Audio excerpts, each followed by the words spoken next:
Hey, Practice Popsy. This is D'Angelo here, and today I have a great guest. Today we have Alicia, who is with dynamax, which I think is a really interesting type of person to interview.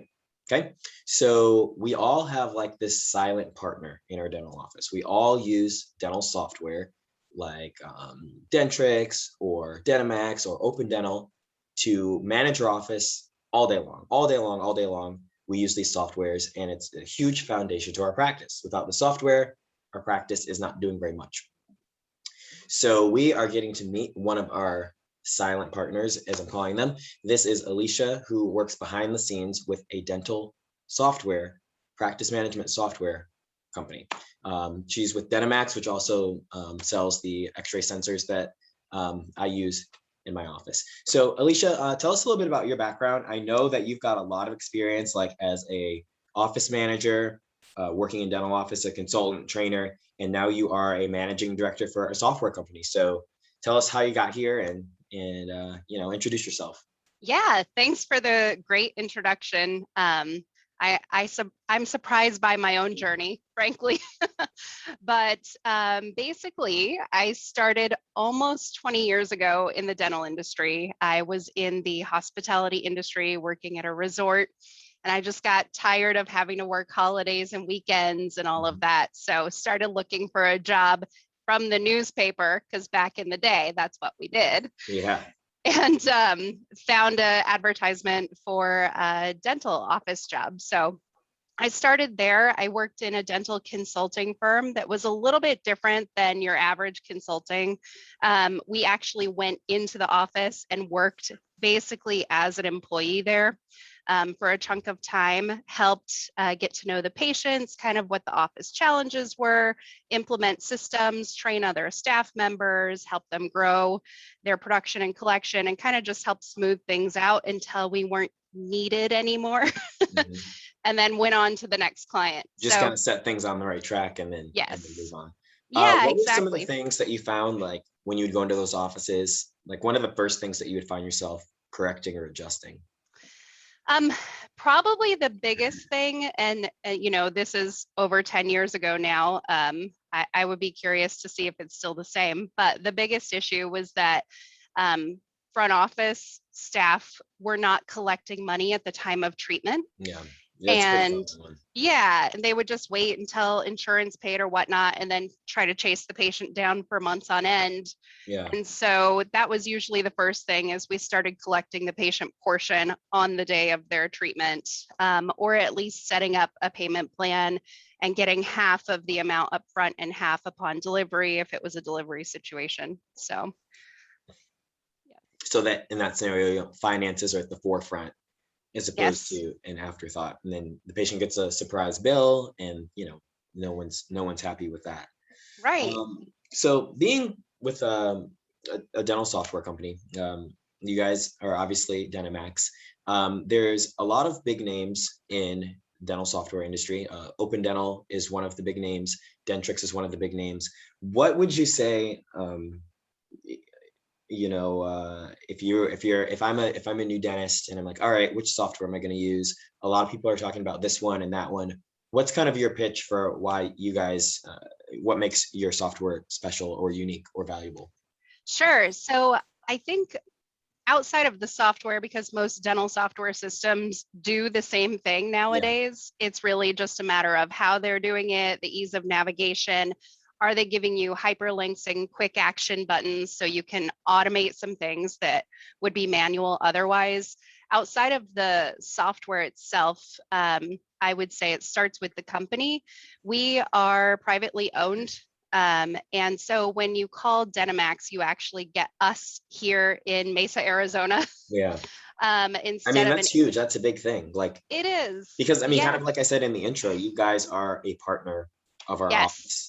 Exactly. And I think for me, having the experience of having to call technical support while working in dental offices and using different systems, calling an 800 number and getting somebody reading off of a script makes it really hard to get your day accomplished. And also they don't necessarily understand what you're asking them because they are reading off scripts and they don't have experience in the dental field. So for me, it's really important that we give that good customer service. We're all under one roof. So if you have all of our products and there's a challenge, there's no finger pointing because we're all the same company, Right. And we work together. As far as the software goes, I love that we do line item accounting and I'm such a nerd about Wait, it. tell me more about that. Tell me more. What are you talking about?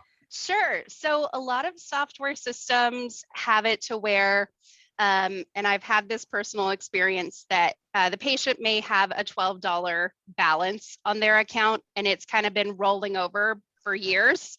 And you finally say, listen, you owe $12. I need your $12. Let's zero out your account. And they're like, but why? And so you have to print out pages and pages and pages of history and circle payments and connect them to charges and adjustments and all of that to figure out why they have a balance.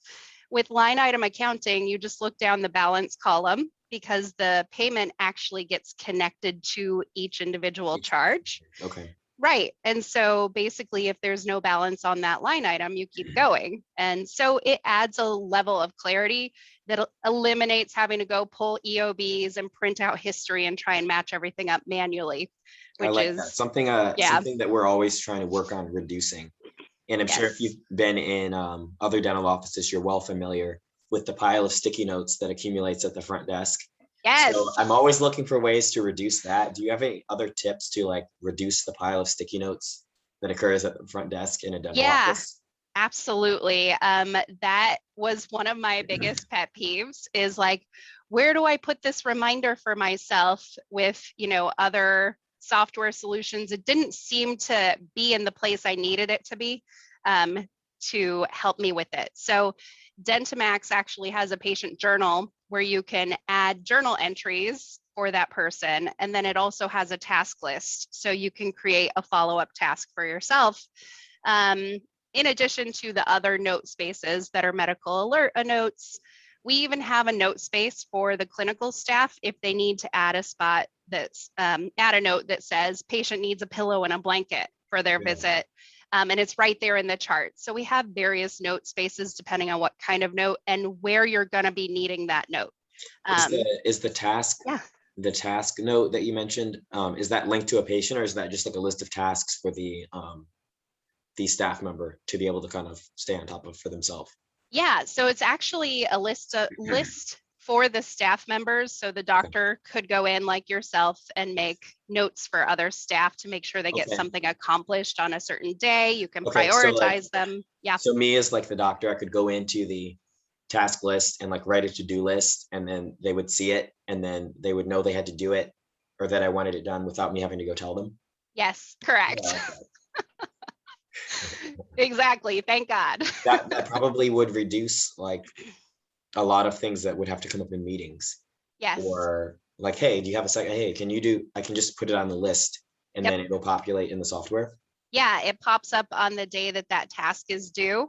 And you can even have it set an advance warning. So it starts warning you before the due date. That's pretty cool. It's coming up. I think that's my favorite feature that you've talked about. Awesome. It is super handy. I mean, it's the small things. Like it's a really small thing. Like, oh, duh, of course. But I mean, I don't know if the software that I use has that. Yeah. And staying organized, it's dental offices are typically fast paced. You have people in and out. There's a million things to think of. Do we collect their money, send their insurance? Do we update that? Do they have a recall schedule? Do they have unscheduled treatment plans? All of that stuff. What reports do I need to run? So having a space to keep yourself organized is super important to stay on top of all those things. Can you think of like an underused feature that like your software has or most dental software has that maybe dentists just aren't using and you think, why aren't you using this, guys? It'll make it so much better. Yes. So in most software systems, they have like a month at a glance screen. In our system, we call it a scheduled revenue screen. Yeah. And I think dentists are fantastic at what they do, but the business side of it sometimes it is second string to actually providing patient care, which I appreciate and understand. But they need to have an awareness of what their numbers are, either because it's their business and they have to run it, or they're getting paid based on production or collection if they're Right. an associate. And so I would say that screen is really important to have the awareness, because if you don't know what your goals are and what you're actually doing, there's no way to improve upon that if you can't focus on it. So just a month at a glance for financial, it shows your scheduled production, actual production, and collection. And I would say check that daily, or at a minimum once a week. Yeah. That would be my advice to a dentist. Okay. Just as far as like checking up on your numbers and staying on top of things, this is a topic that David actually suggested we talk a little bit about. And being a practice manager, you might have a good insight. So dentists are kind of notoriously famous for embezzlement. So what would you say are some tips and strategies that a dentist could implement to avoid embezzlement happening in the first place? And secondarily, if it is occurring, how do they catch it? Sure. Yeah, that is a great question. And like, if you, just to like, make it a little, more real life, if you were still a practice manager, how would you embezzle from a dentist? Well, I don't want to give anybody any tips, but the number one thing that a dentist can do to protect themselves is to set up user logins in their system and set up the security accordingly to the logins. Our software has really nitty-gritty security features. So for example, you can set someone to be able to edit a completed transaction where they're able to edit the tooth number on a completed transaction, but not the fee. So you can actually get really granular when it comes to what your staff members can do. A lot of offices do not utilize the user feature, so they don't know who's doing what in their system, and it gives wide access, if you don't have it, to delete payments. So if somebody comes in and pays cash for a $1,000 procedure, they could print out a receipt to that patient, hand it off, and then go in and delete the cash payment or edit it and change the dollar amount, and maybe write off the rest. So just knowing who has access to make those changes is important, and limiting that. In addition to watching your numbers, look at the day sheet every day. Print a copy for yourself every day, or save it electronically every day, so that if it does change, you have proof of what it was originally. And then just running the audit reports if you suspect something is going wrong, and check that out. And most systems have all that. Audit reports? You said run audit reports. What am I auditing? Yeah, so basically you're auditing the different users as far as in dynamax, and most systems have this. What keystrokes they've made, what changes they've made, what payments have been deleted or fees have been changed, all of that. So you should be able to drill down on that audit report for a specific type of transaction, like a payment being deleted, for example, versus an appointment being changed. So checking for those things, those are kind of the key things to watch. Would you say that embezzlement in a dental office is more common with cash payments, or like changing things around with like insurance-based payments? Like I think, yeah, for the most part, I think cash payments are obviously the easier one to make changes to, just because there's not an official paper trail unless you're looking at the audit report or have the security measures in place. But certainly insurance can be embezzled as well. So it's important to kind of pay attention to your numbers and your books on a regular basis, and not let it be just an end of year sort of thing. Yeah. Something that I've heard, like a way that dentists get embezzled, is like the front desk will like do a refund and then issue the refund to themselves, like on their card. Yeah. So like, just for people listening, that's something to look out for. Something I do to track cash is I have like a spreadsheet like a cash log spreadsheet. So anytime like a dollar goes in or out, it has to be documented. Yeah. And then the amount of cash that's in the cash box should match that at all times. Yeah. So any dollar that goes in or out, I can look at my spreadsheet and see like who took it for what and at what date. Yep. And like if the spreadsheet says there should be $211 in the cash box and there's 180, I know something's off. Right. Yeah. In addition to that, I would just say that our system, not all systems do it this way, but we issue refunds back in our system as a negative payment, not an adjustment. Because a lot of times doctors will go, oh, okay, that was discounted off or adjusted off. Whereas if it's actually affecting the payment amount that you're seeing for the day, it creates a different level of awareness. Mhm. And in reality, a refund is a negative payment. It's not an adjustment. So that Right. is one thing that we do a little bit differently as well. Still on the topic of collections, this is another thing that I may have heard from someone who uses dynamax. So some people say that dynamax is like the gold standard for insurance and patient collections. Why is that the word out there? Yeah, that is a really good question. So insurance, as we know, can be very complicated. It's Yeah. probably the office's least favorite part of running their business. So there's a lot of different ways that the insurance company, and they're getting smarter and smarter, that they can deny things and different reasons. Yeah. So a couple of the things we added into dynamax to help with that is we auto calculate downgrades. So if you put, a full gold crown in, that it's going to be downgraded to a full metal, you can be prepared and help the patient be prepared that there is a downgrade there and they'll have to pay extra instead of, like we talked about earlier, the surprise bill. Right. Same with posterior composites and all of that. We also have an option where you can mark an item as excluded from being calculated as part of the patient's maximum. So I'm not sure how in depth you've gotten into insurance yourself, but sometimes x-rays are not counted against the patient's max, depending Yeah. on the plan. So we'll actually calculate that in if you go ahead and put that into the insurance plan for the patient. And additionally, sometimes there are procedures that insurance just doesn't cover. And because of that, depending on your contract with the insurance company, you may be able to bill your office fee for it to the patient instead of the contracted rate. And so we have an option where you can add an alternative fee schedule in those situations where something's not covered. Okay. In addition to tracking frequencies and age limitations for sealants and profees and all of those fun things. And again, the line item accounting really helps understand what got paid and what didn't.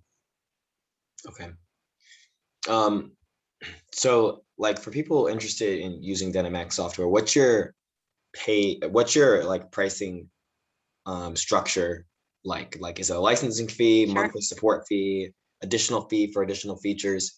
Like I know that with Open Dental, like if I want to add the texting, I pay an extra certain amount each month. What's your guys pricing and fee structure like? So we do offer an installed version of our software and a version that you can access through the internet. The software is identical. It's just, which way are you going to access it? You have a cloud-based one?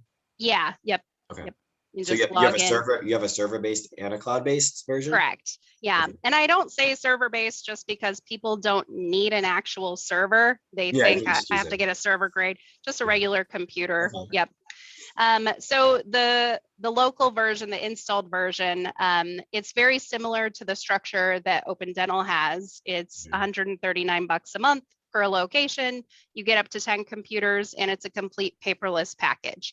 So you get the kiosk, a document center, all the charting stuff, front office stuff. And then as you mentioned, if you wanted to add texting to that, we have kind of a bundle for all the accessories, if you will, including e-prescribing, which is super hot right now because of the mandates. Yeah, it just got mandated October 1st in Michigan. Yeah, yep, not surprised. There's a federal mandate coming up in January. So we're getting a ton of calls about that. You can get the bundle, or you can just add what you want a la carte on top Okay. of the paperless solution. For the cloud version, basically it's priced per provider. Instead of per location, because we can, we have to host the data. We assume that one provider can see so many patients per day and so much data per day. And we have The preset packages for provider, that. does the provider count as a dentist, or is like an extra hygienist an extra provider? So it's just dentists only, unless it's a hygiene-based business where they don't necessarily have a provider. A few states allow for that. Yes. So we have different levels of that, but the bottom level also is a complete paperless solution, and then also does include our integrated texting in that bottom level of the cloud package. So basically, I mean, your price structure sound, like you said, very similar to Open Dental, except you have a cloud-based option. And Yes. as far as I know, they currently don't. So things That's are my kind of understanding. moving Yeah. in the cloud direction. Right. So, that's something to think about for sure. So just for fun, if dynamax did not exist, what software would you recommend? Oh boy. That was a fun question. Gosh, can I build my own? I would probably Maybe, yeah, build pull. your own. If you built your own, what would it look like? I don't know. Yeah. So definitely one of the things that we put in the latest version of dynamax was an idea that I had. It's called the insurance aging drill down screen, and it pulls all the data from your system that you would normally have to run an aging report for, and then go poke through the software to look up the patient data. Yeah. But it's a screen that helps you figure out in buckets of aging and primary and secondary insurance what claims are outstanding. Obviously, that's important to me because usually the front office has to keep the money flowing for the provider. So I would build that in to my version. And then I think I would just go pick the best parts of all the other software out there. There's a lot of cool systems that do different things. And none of them are perfect. I think it all comes down to what type of practice you have, how you run your business. Are you mobile? Are you brick and mortar? Do you take insurance? Are you cash based? All of these different things. So it would really depend. I don't have a solid answer for that, but it would be a lot of fun. Nice. So what is your I don't these interviews don't go super long. I think we've got like a nice condensed awesome amount of information so far. What does your I know you said one of your strengths is like when someone calls you for support, it's really you guys. What does Yes. your team look like? Like how many people are on the software team, and who may we be actually working with? Yeah. So we have basically about 18 people on the practice management software side. And then the imaging and sensors has their own team as well. So we have a couple account reps. There's 3 total. And we have 1 full-time trainer and a backup trainer, and then a bunch of support people that do various things and help develop new products or build new reports, and any kind of support questions. So there's essentially the support department, the sales department, and then the training department is officially how we structure the company. Yep. Cool. Okay. So we've talked about a lot. I mean, we've talked about some underutilized features. We've talked about, one more thing. I know I have one more question. So this goes back to like inter-office communication. And I know you mentioned like the task list you guys have. So a lot of the times, and this is more apparent because I'm losing my voice a little bit from talking too much. I find myself like yelling down the hall a lot. Like, hey, we need, can you tell me how I can use my software to limit having to yell down the hall? Yelling. Absolutely. So I think dynamax for sure, but I think most systems have some sort of internal office messaging. In dynamax, you can either set it up per computer or per user. So again, if you've got those users set up, which is important, you can just select somebody's name and type out a quick message. You can even choose to include a sound on that message as well. So it'll chime or ding or something when a message comes in. So you could do that per computer or per user, and just send messages, or even to groups if you want to set up a group of people. Yeah. Yeah. So that would save your voice a bit. Cool. So we've talked about some ways to communicate better with software, different pricing structures, pros and cons of different software, tips to not be embezzled. Yes. Are there any last parting things that you want to get across, take home points, things that we haven't talked about yet that a new dentist, younger dentist, or even a veteran dentist may benefit from knowing about you guys or software in general? Yeah, I think these days, one of the key things, you can kind of build your practice and structure it a la carte, if you will, and pick your favorite one of this and one of that. But you kind of have a more holistic approach when you purchase everything from one company, because there's none of the back and forth. You know, the products are designed to work together. You can get, communication systems through us, imaging for server-based or cloud-based, practice management for server-based or cloud-based, e-claims bundles, all of these things, and call one company to deal with all of those pieces instead of having a more complicated setup. So I think as our company, that is one of the strengths, is you can get everything you want from us, and we personally will help you with those things and help get you up and running. In general, one of the tips that I would say to a dentist when looking at different systems is make sure it's easy to navigate. Hyperlinks and being able to click to another screen easily, go back and forth, save your place, all those things will definitely enhance your workflow and how quickly you can get your job done on the computer. It's not everybody's favorite part of the job is doing the computer stuff.